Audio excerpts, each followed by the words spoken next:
Hey there, family. How you doing? This is your brother Vladimir D's. Peace to you, peace to your home, peace to your family, peace to your community, peace to your ancestry, peace to my community, peace to my ancestry, and peace to the nation that you, I, and they are creating. Peace also to the Godic forces, to the great spirit above, the mother below. How y'all doing? Boom. So, I've been seeing a lot of things on reparations, and there was an argument that came to me years ago, and I wanted to kind of talk it over with you tonight. Um,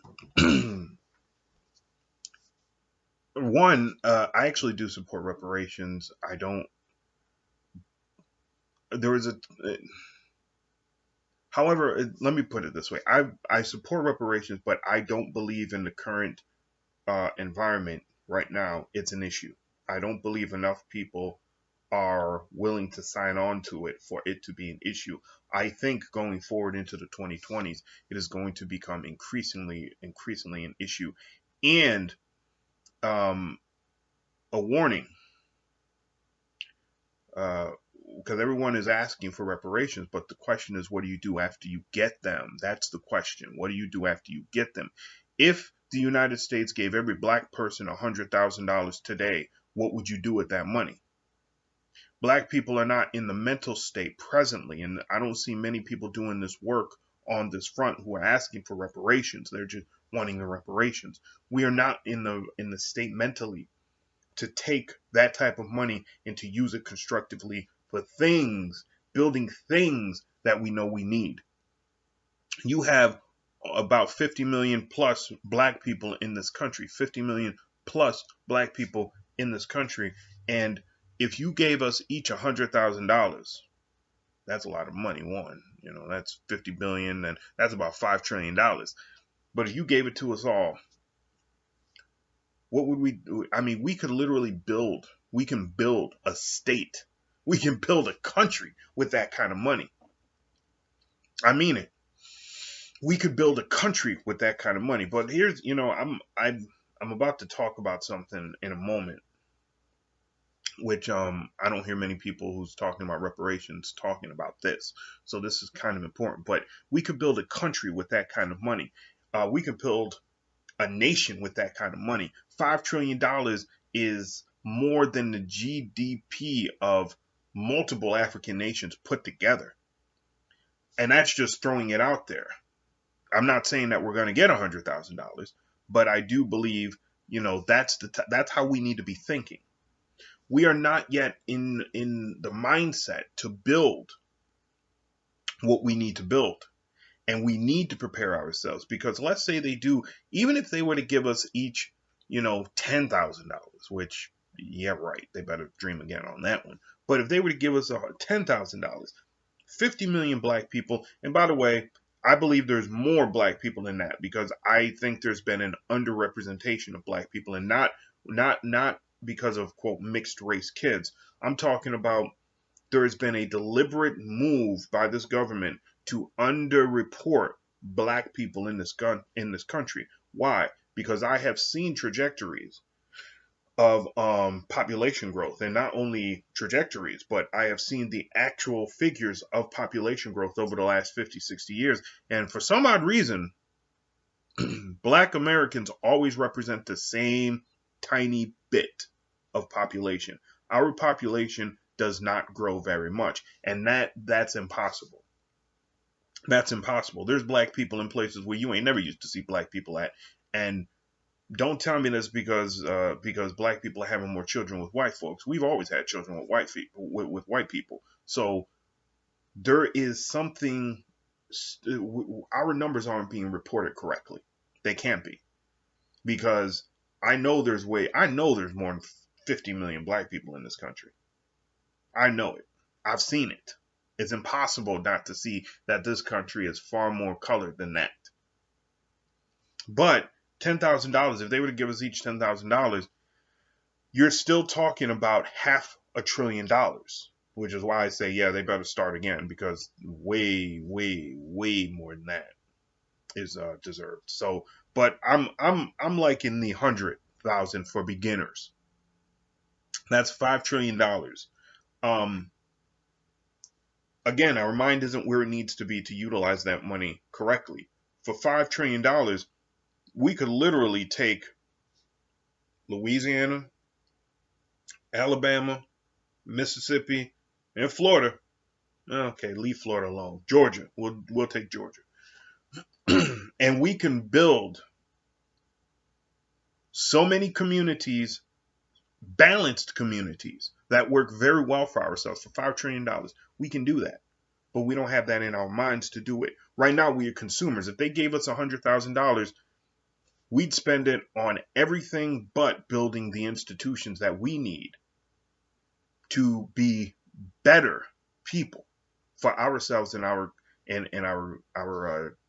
descendants. So, and I mean, granted, this is the reason why white people might give us the money, is because that's a lot of money, and since we're going to just dump it back into white, coffers anyway, why not give it to them? Why not give it to them? But for $5 trillion aggregate, we could buy every single HBCU in this country and have a ton of money left over, and change what they teach. We can start hospitals, new schools, electric companies, water companies. Hell, have our own police department, our own security forces. I mean, technology companies. This is where our mind isn't at. You want shoes? You want clothing? We can have all that. $5 trillion, we can have all that. Have it all. All we have to do is just know how to utilize our minds, work together. Anyway, so to this argument, people, I hear a lot of people talking about reparations, and the argument that I don't hear many people making, and maybe I just haven't found them yet, is that outside of, there might be legal recourses that say, yes, we deserve reparations. And there's Claud Anderson, who is actually working on that. But outside of that, most people are concentrating on just slavery. There is a massive connection to the present day. Because the one argument that I hear many white folks say is, well, there's no descendants of slaves alive. I go, okay, all right. Yep. This came to me a couple years back. Because somebody made that same argument. And instead of making, that milquetoast argument that most progressives like to make, well, you're still benefiting from it. I don't even play that game with them. I say, you're right. Because somebody made that argument to me recently, and I'll tell you exactly how I handled this. I go, you're right. There are no slaves which are alive presently. I go, you ever heard of something called Jim Crow? Yeah, I know what Jim Crow is. I go, yeah, okay. When did Jim Crow start? And then they were silent. And I go, Jim Crow started when? They were silent. Jim Crow started after slavery. What was Jim Crow?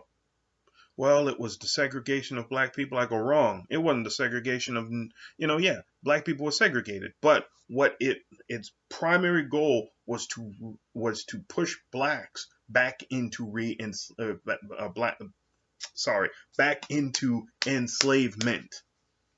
It was meant to force blacks back into enslavement so that their labor could be utilized to build the South. That's what it was there for.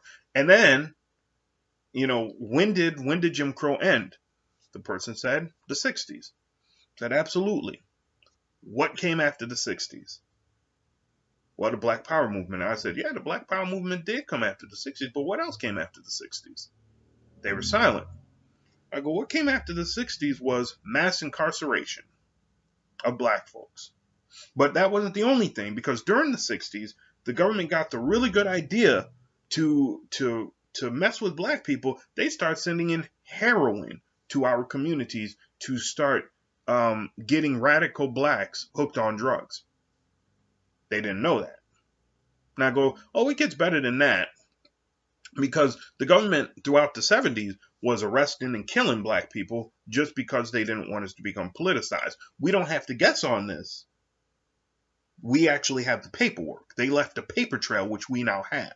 They were going after black people. Sure, they were going after other people too, But let's be very, very clear about this. There's a direct correlation between the end of Jim Crow and the beginning of this war on black people by the government, by the FBI, and by other institutions, including the DIA and CIA, which many black people now work for. I go, but it gets better, because you've heard of the crack epidemic, and they said yes. And I go, well, what was the crack epidemic? Oh, it was the explosion of crack in the black communities. Where did that come from? And they said, well, I don't know, South America. And I said, South America is true. But as we found out with the Iran-Contra scandal, it was determined to push those drugs into black communities to make money to fund the operations in Iran-Contra. Why do you think they chose black communities? They were the most decrepit communities, the most ignored communities, and let's be very honest, the reason why they chose black communities was because they wanted to break the will of black people. They wanted to break the will of black people. Crack was a psychological warfare drug. That's what I told them. And then I said, well, look, so now you have all these black people on drugs. Now you got guns going into the black community. Where the hell did the guns come from? Oh, well, black people are buying them. From who? So you telling me that on the one hand, you got all these drugs coming in, then suddenly you got guns appearing just out of the blue, and there's no connection there? Absolutely there's a connection there. So now you got black people killing each other. You got black people being locked up every day. You have a generation of black people who are stuck either in jail, in graves, or on drugs. And this is a generation that proceeded the previous generation, which was stuck either where? In jail, in graves, on drugs, or exiled. Because that was the last part of the revolutionary generation. And this is when I dropped the bomb on it. I said, now, you may think, I said, do you think that's coincidence? And they kind of went, well, no, maybe not. And I go, of course it isn't coincidence. In the mid-1960s, the FBI wrote up a memo. We have the memo where it said that they wanted to take 2 generations of black people out of the revolutionary struggle. 2 generations. If we are kind and we say a generation is 20 years, it would go from, I can't remember if the memo was 64 or 65 or 66 or whatever, but I said, let's go from 65 to, or let's even go from the, Dr. King's death. So 68 to 88, that's the first generation. How do you take that generation out? You change their culture. You get them addicted to drugs. You put their leaders in jail. You kill their leaders if you can't capture them. And you exile their leaders. And that is exactly what happened. And then now generation 2 from 1988 to when? That would be 2008. I didn't do that on purpose, by the way. So then what do you do now? Because now you done cut off that major threat. Now you got to reinforce it. So you continue changing their culture. You continue pushing drugs in their communities. You continue pushing violence against community members. You do not let them settle. You keep putting them in jail. You keep them oppressed from being in jail, so they can't participate not only in the economy, but in the political process. And then when they can't participate in the economy, you put them in jail for owing money.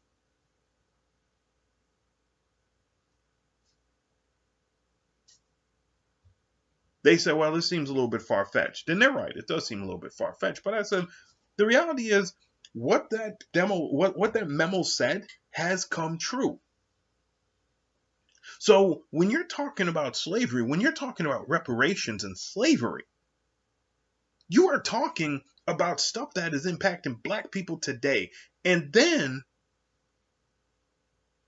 if you really want to get into it, let's really get into it. Because there is something that happened after World War II, which is rarely ever discussed. It is never discussed, in fact. We ignore it because, hey, World War II was about fighting for freedom. Let's talk about what happened with black people when we came back from World War II. First and foremost, most black people didn't get the G.I Bill. That was a white thing. That went to build up white communities, the G.I Bill. Not only was the G.I Bill basically out of bounds for black people, we didn't even get, most black people didn't get the benefit of being able to walk into a business and say, I just came back from the front. I'd like a job. They'd look at him and say, whatever the hell, get out of here, nigger. What are you doing? So you had a lot of black service people who are unemployed, which kind of puts the whole Kaepernick thing into a whole new perspective. Salute the flag. The flag didn't salute them. So they were tossed out, couldn't get a job. Unless it was menial. Many of them couldn't get a job unless it was menial. But that's not the point that I wanted to make. From the end of World War II to, I think it was the beginning of the 1970s, the government of the United States poured $120 billion into housing. Less than 2% of that went to non-white people. Not to black people, to non-white people. They subsidized and created, and this is one thing Dr. King talked about, they subsidized and created the, quote, middle class life for white folks. They subsidized all these houses. You know how white people always talk about that they could, their grandparents could get a house for $10,000. Yeah, it was because the government was subsidizing that. But they didn't do it for black people. You wonder why black people ended up in cities where everything was falling apart? Because they weren't allowed in the pristine, clean homes that were being built in all of these communities that were springing up across the country. Black people weren't allowed in them. They were forced into the ghettos, into the areas which were rapidly degrading. And it didn't stop in the beginning of the 70s. In fact, recently, I was just watching a lecture on this, and I think it was given by a black congressional member, which is kind of funny. I see a lot of stuff coming up recently about, black congressional members being traitors and what have you. But I wonder how many people who have called a black congressional member know this specific fact that I'm about to talk about, which I only found, well, technically, let me be very fair about this. I knew this somewhat already, but the information, the depth of it, I didn't really know until I seen this black congressional member talking about this. In the 2008 financial meltdown, which was a depression, ladies and gentlemen, we still ain't recovered from it. This bull crap of the Great Recession is bull crap, but we still haven't recovered from it. Banks deliberately, prior to 2008, deliberately stirred subprime mortgages towards black people. Not only just poor black people, but rich black people who qualified for other types of loans. They overwhelmingly targeted the black community to take wealth out of our community. And when the system crashed, I was in college, and I wrote in a article for a class, an economic class, I wrote that I had already thought it had begun. This was in 2007. I said, it was in 2008 when I wrote this. I said I had already thought that this had already occurred because I was listening to Keep Hope Alive, which was Jesse Jackson's radio program, and he was talking about the default rate, which was astronomical in black communities in 2006. He was talking about that. So I thought it had already come to pass when suddenly it blew up in 2008. And I made a note as it occurred because I wrote that, I think that was in the beginning of 2008. And then later in 2008, late 2008, when it really blew up, I wrote that the only reason why people were paying more attention to it this time was because it was white people. That they didn't care when it was black folks. They cared only that it was white people. We have had, since slavery ended in, 1864 was when the Emancipation Proclamation was signed, I think. We have had over 150 years of repercussions from that. Attempts to either re-enslave us, which you look at prison labor, that's re-enslavement, or to destroy us. People want to talk about, reparations, but let's really talk about reparations. Let's talk about why was it that, and I don't know, maybe he did ultimately sign it, but there was a bill that had been introduced into Congress during the Obama administration, which aimed to give billions of dollars, I think it was 2 point something billion dollars, to black farmers who had been discriminated against. And the government knew that they had discriminated against them. They were trying to get loans and help and stuff like that, and grants for their farms, and the government said no. Because they were black and it was provable. And there was a bill and it was stalled, and Obama could have done something. I'm not sure if he ever did. If we truthfully want to talk reparations, let's talk reparations. Let's talk about the number of inventions that were stolen from Black America. Let's talk about the monies that have been denied to Black America simply because it's Black America.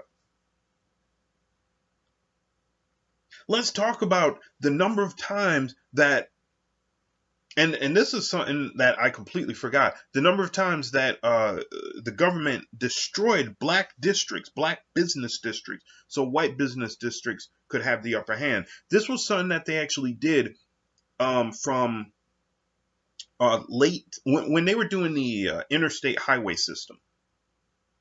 And I found this out actually because I live in New York State, and about 2 hours and a half maybe from me, it's Buffalo. And as you're coming into Buffalo, there is this portion that goes through what is clearly a residential area. And I found out that what that area used to be was the hub of business for that neighborhood, that previously black neighborhood. That was the hub of business. The same thing had happened in another city in New York. This was something that they did throughout the construction of the interstate highway. They would plow through black business districts, destroying black business districts in the name of eminent domain or public domain, whichever one. They would destroy the entire business district in order to force black people to then turn around and go and shop at white businesses. Now, maybe this is just the way my mind works. But when I found this out and I realized that this was a continual pattern, what my mind said was, could that be why black people were pushing so darn hard in the North and parts of the South to have access to white establishments during the Civil Rights Movement? Is it possible? Because the government, at the behest of local and regional governments, because everyone likes to just say, oh, well, it was the federal government, the regions had no, please, the regions applaud this. At the behest of the local government and the regional government and state governments, the federal government was destroying these things.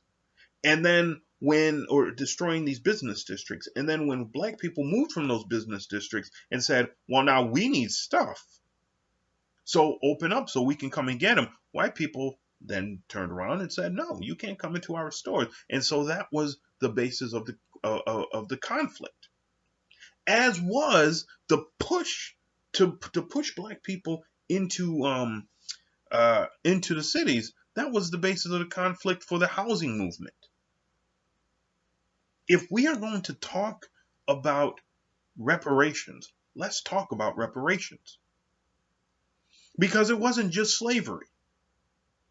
If it was just slavery, okay, that's an easy number. But it was what they did to us after slavery that really was horrible. It was what they did to us after slavery that really was horrible. Even to this present day. How they construct our schools, how they defund our schools and keep our schools failing. Because we're not allowed to construct our schools how we need to construct our schools to help our students, to help our communities be the communities that they deserve to be. The way we act is not the same way that white folks act. White people develop their schools a specific way because it fits into their cultural needs. We need to do the same. We need to do the same.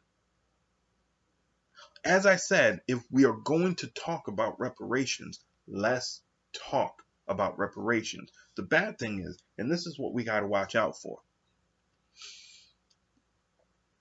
As I've said many times before, and I'll say it again, these people use oracles. They know how to use a good oracle. I'm almost certain that this country is going to fall before they get to give us our reparations. And I wonder if the financial troubles that are starting to become apparent is to kind of shift the aim of this country. Because again, in 2001, and I can't believe I forgot this, man. This makes me so embarrassed because it came before September 11th. In the spring of 2001, the United States and Israel walked out of it was a United Nations conference on slavery. And they boycotted it. They walked right out. Wouldn't even attend it. And when I think now about the taking down of Gaddafi, I see a weird connection in that. Because of what he wanted to do with Africa. Now, to black people who are listening to this, and man, please listen to this. Realize something, man.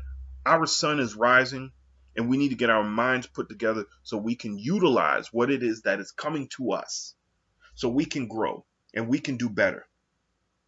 Most of us have now in our families strains that are outside of the black race. That's fine.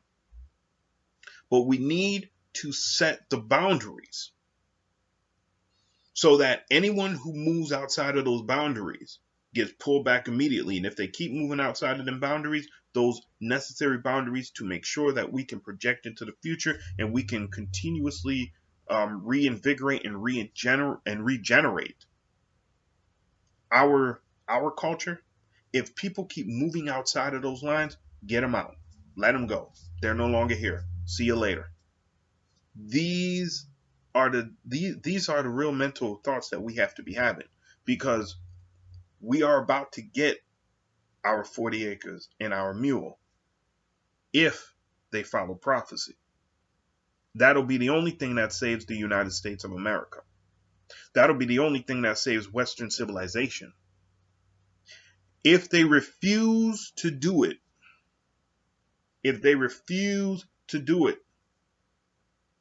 watch out. Watch out.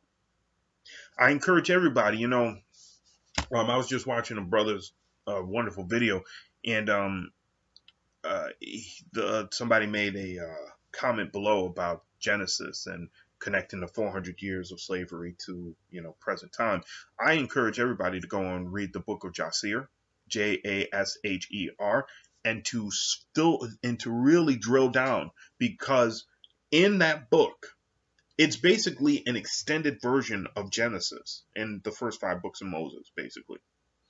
So they go into massive amounts of detail of the time the Hebrews were enslaved. They go into a lot more detail than Genesis does. So go and read it. Again, the book of Jasher, Jasher. Read it. All right, family. Thank you for joining me. Peace be upon you.